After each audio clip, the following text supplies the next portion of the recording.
कृषी मंत्र्यांच्या जिल्ह्यातच आत्महत्याग्रस्त शेतकरी कुटुंबीय मदतीपासून वंचित। गेल्या 6 महिन्यातील 103 शेतकरी आत्महत्यांपैकी केवळ 8 कुटुंबियांना मदत।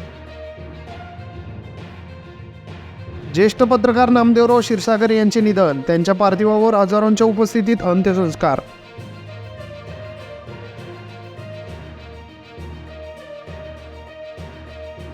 हरिनाम टाळ मृदुंगाच्या गजरात पुणे विद्यापीठ दुमदुमले। विद्यापीठाच्या जलसंवर्धन दिंडीचे पंढरपूरकडे प्रस्थान।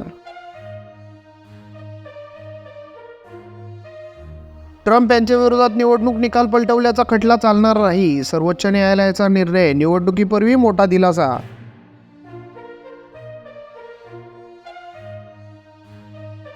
मुंबई पदवीधरमधून अनिल परब विजयी, शिक्षकमधून अभ्यंकर आघाडीवर। भाजपचे निरंजन डावकरे यांनी कोकणचा गड राखला।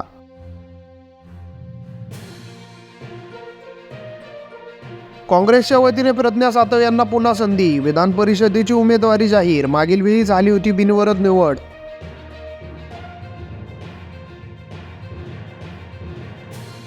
बारामतीतील बंदुकीतून गोळी झाडून हत्या प्रकरण, फरार आरोपी गजाआड। शर्यतीतील बैर खरेदीच्या व्यवहारातून झाला होता वाद।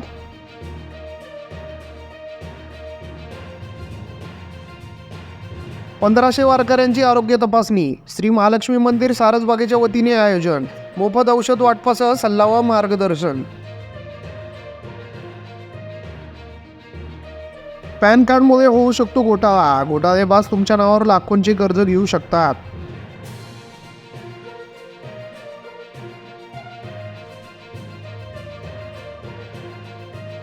आई मी व्याकुळ झालो आहे। आईच्या मृत्यूनंतर चंद्रशेखर बावनकुळे यांची उद्विग्न भावना, माझे दैवत आज मला सोडून गेले।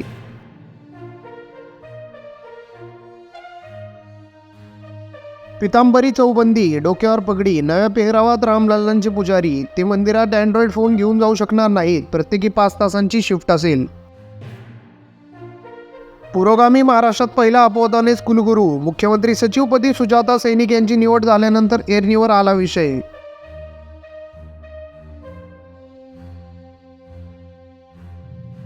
मोशी धबधब्यात आणखी एका मुलीचा मृतदेह आढळला, रविवारी 5 जण वाहून गेले होते। 4 वर्षीय मुलाचा शोध अद्यापही सुरू।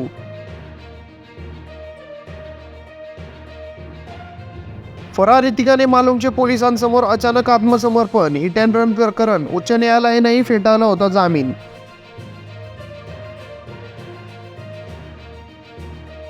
मुंबईत पुढील 2-3 दिवस पावसाच्या हलक्या सरी। हवामान विभागाच्या कोल्हापूर केंद्रात शुक्रवारी 9 मिलीमीटर तर सांताक्रूज केंद्रात 9 मिलीमीटर पावसाची नोंद झाली।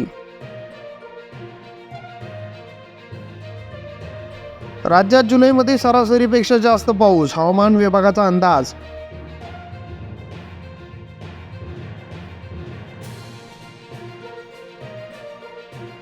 हाके यांनी जनतेला खोटी माहिती देणे थांबवावे, खुल्या चर्चेला तयार। संभाजी ब्रिगेडचे डॉक्टर शिवानंद भानुसेंनी स्वीकारले आव्हान।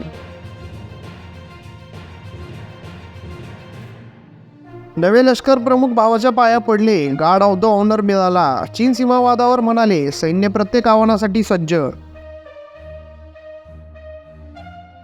मध्य धोरण प्रकरणात कवितांचा जामीन अर्ज फेटाळला, दिल्ली हायकोर्टाने याचिका ईडी सीबीआयचा विरोध। 15 मार्च रोजी अटक करण्यात आली होती।